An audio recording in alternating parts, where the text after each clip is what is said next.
lot of the floodwaters from across Vermont and northern New York have flowed into Lake Champlain, raising it to within about a foot of flood stage. Also, a number of beaches have been closed due to pollution and elevated bacteria levels. The city beach in Plattsburgh has reopened after closing for a couple of days last week.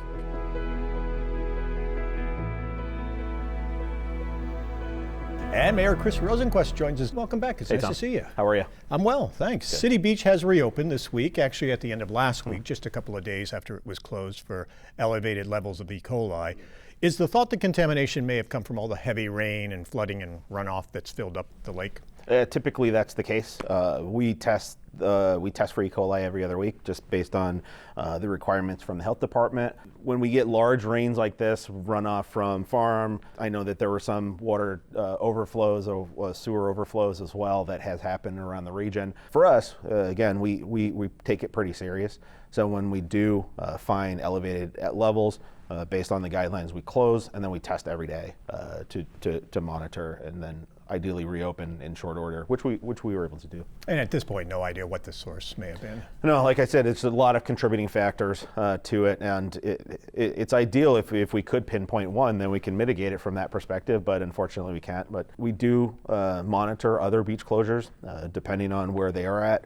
We've never seen and have not seen blue-green algae on our beach. Most of our closures do come from E. coli, elevated levels of E. coli, and then we correct for it or close the beach for it. So. And any flooding concerns with the lake so high right now? You've got all that flooding, you've got runoff, and it's getting close to the flood stage. Yeah, we have some low-lying levels in the city of Plattsburgh that we've been monitoring, and we continue to monitor. We haven't seen that. I know Underwood Park a few years ago flooded. A lot of environmental remediation like berms and those types of things were installed at that point. Those seem to be holding up fine. Some of the other parks that are right on the river, they seem to be doing fine. So we haven't seen a lot of flooding in the city of Plattsburgh, but it's something that we do monitor as well. The closing of the beach was disappointing to beachgoers, especially visitors from Canada. It looks as if quite a few people were at the beach last week and still came down, even though they couldn't go swimming. Sure. Has it been a good year for the beach? It's been fantastic. You know, when we reopened after COVID, we just started to see a steady uptick. And then when we do events out there, like the Mayor's Cup, for example, seeing a lot of people congregate at the beach and use the beach as the park that we really want it to be used as, is really critical for our tourism. The city's been making improvements to City Beach, new facilities, changing rooms, a number of upgrades to the beach. Yeah. Including grants, like we're doing a parks grant that we did last year for improved amenities, lots of beach cleanup. We've installed new walking trails at the beach and just really trying to take care of that park. The city has worked with a consulting firm that came up with a study and plan back in 2016 to renovate and transform City Beach. Are some of these improvements part of that? Some of them are, and if you recall, like a couple years back, we did a lot of consulting services to do environmental testing of the old dump that's there, some geotechnical surveys to understand if things were to be built on the beach, where could they be built, what sorts of environmental concerns are at the beach, and what sort of opportunities for construction are at the beach. Those are all, you know, information and data that we can use moving forward. But the 2016, that waterfront feasibility study did call for an open recreation or a return to open recreation to that property. That's kind of what we're chipping away at. Not only just the Crete, but there was the old bathhouse that was filled with asbestos that we ended up tearing down. The old Anderson building that had a hole in it for years that was sitting on the beach that we ended up tearing down. But really, right now, what we're trying to do is just create the beach as a blank slate, and then start to envision what could that beach be, and what could we be doing there. And that study had a $75 million plan if you wanted to go all the way. That Sure. had a nature center and a pier and an amphitheater. Yep. Is that something council is still considering, those additional improvements? I think it's something that we take a look at, and you know, it was built in 2016, and maybe the environment and the mentality and the push for those amenities were there at that time. I think it's something that we take a look at and make sure that what we're doing now makes sense for what we currently need and certainly what we're looking at in the future. But going back to using the beach, like for example, like again, the Mayor's Cup, where we've seen a lot of people come to the beach to use it for recreation and event and entertainment. We've already had people come to us and say, hey, look, I was at the beach for the Mayor's Cup and I'd like to see a stage on this side and a stage on this side. I'm an event organizer, and maybe we can do something for the next coming years to have some type of music festival at the beach. It's a great opportunity for that park. You mentioned the demolition of the Crete Civic Center. A lot of people wondering what's next. Is the city sort of in a holding pattern or actively looking at what it's going to replace it? Yeah, right now, right now the best thing to do is to just, again, create that blank slate, go back to open recreation and open green space, put some seeds and plant some grass there for now and just let it grow back and return to how it used to be. And then maybe take a look at what's the vision for, moving forward for that property. Maybe it is an amphitheater, maybe it is a music venue, we don't know. Right now, it's just, it is an opportunity to just take a step back and take a breath, let it return, and then envision something different. Also nearby, the city is now taking steps to protect sand dunes along the beach that are home to a rare type of seagrass that grows around Lake Champlain. There was a $500,000 grant to help protect that seagrass? Yeah, that's right, and there's another grant that we're going for in this round of consolidated funding to do some dune remediation as well as build a raised walking path through the dunes as well. It's a very unique environment back there. You can sit on the beach lawn on the back, or you can go to the beach, the waterfront. If you go into those dunes, it's a different environment altogether, and it's something that we know that are unique to this region. They do have unique grasses, like you said, and unique wildlife back there. So it's something that we do want to continue to protect. Downtown work on the Riverwalk is moving along. It is moving along. We should see that that part of the DRI, that is a DRI project, fully funded through the DRI. We should see that wrapped up before the end of this year. And again, in terms of waterfront access, improvements to our waterfront, we do talk a lot about the lake and having the lake be our waterfront, but we also cannot forget about the river that cuts right through the heart of our city, and leveraging that river for quality of life and entertainment and attraction, as well as continue access to the river and to our waterfront. Great project. It's an extension of the river trail, the Saranac River Trail. Phase 2, which ended at the end of Durkee Street. We're currently in design phase for Saranac River Trail Phase 3, which continues on Bridge Street right at the end of the Riverwalk. And so once the Riverwalk is done, we'll be looking at extending River Trail Phase 3 from Bridge Street to Green Street and all the way up to Peace Point Park, essentially connecting SUNY campus all the way to the marina.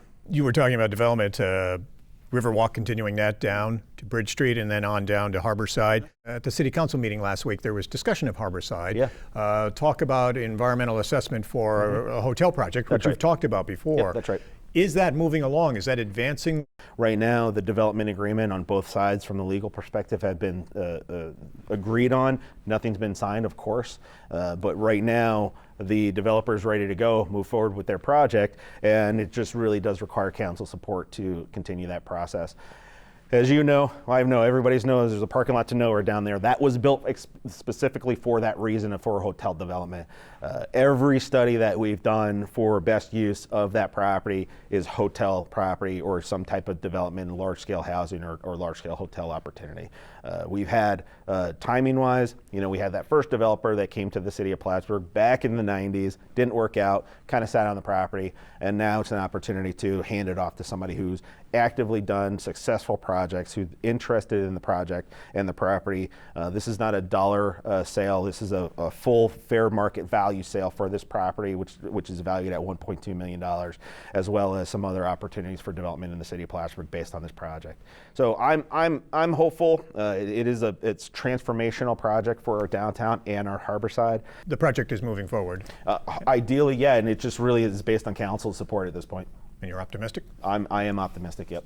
The downtown has been torn up this summer with all the work to replace water and sewer lines, renovate Margaret Street. Businesses are unhappy, as we know. And how is the progress going on that? And is the work on schedule? And what is the time schedule still for that project to be completed? Project is on schedule, continues and remains on schedule. We get hiccups once in a while, but that's natural in projects like this. If you recall, originally it was going to be a 2-year project, front to back, full 2-year construction cycle, spanning 2 summers into each fall. When we went out to bid for it, we got a contractor that came back and said, hey, look, we think we can do this in one whole year, at least the majority of it. And we said, yes, let's go for that. And they're doing great work. Yes, understandably that businesses are impacted. We try to make that clear from the beginning. When we started this project, and we tried to make it clear then that this was going to be a major disruption to our downtown, and it is. It's proven to be so. Thousands of residents impacted, dozens of businesses impacted.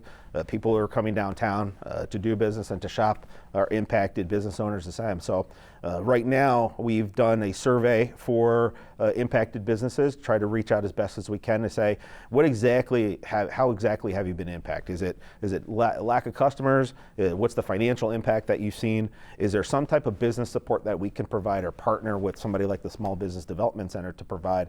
And so we're consolidating that information at this point. That survey went out a couple weeks back. We even did a door-to-door campaign last week just to reach those folks that we didn't hear back from via email. And so we've consolidated that information, and we're trying to really create a package and create a program not only for business support, but for some financial support as well. The city is making improvements to its parks, adding new playground equipment. The council's just okayed more than $2.5 million for park projects for 5 parks next year, including the U.S. Oval. Adding new fields for soccer, football, and lacrosse, adding a new walking trail around the Oval, a pavilion, and restrooms. The parks improvement, the parks renewal project focused on 5 parks with amenities for outdoor recreation, walking, biking, playgrounds, soccer, football fields, baseball fields, lacrosse fields, and we had to certainly prioritize what we're going to spend $2.6 million on. The total project cost is about $8 million. Can't all crack it at once, so we're trying to just chip away at the most important things that people have the community have said, hey, these are the most important things: bathrooms, walking trails, and other outdoor recreation opportunities. But it's a great thing for us. It really just starts pushing the ball in the right direction where it comes to open recreation and recreation opportunities in the city. Planning this year and then work next year? Yeah, planning this year, work next year, and then start to chip away at some of the additional funding that's needed to wrap up the project. Crews have been out painting city streets in the past couple of weeks. Folks may have driven by and seen them painting logos of bicycles on city streets. What are they, and what are they designed to do? Sure, they're called sparrows. They're shared marking, road marking. If you go back and look at the traffic law, bicycles can share the same lanes as vehicles, and that's something that we're trying to get people to understand a little bit better.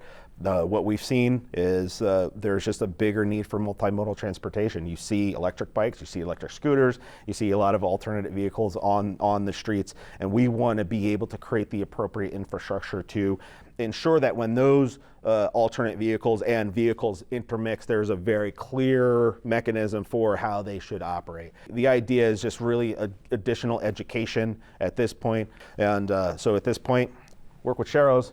Next phase is separated bike lanes. Third phase is complete road reconstruction for those separated multi-use paths. Mayor, thank you so much as always for Awesome. taking the time to be with us. Thanks, Tom.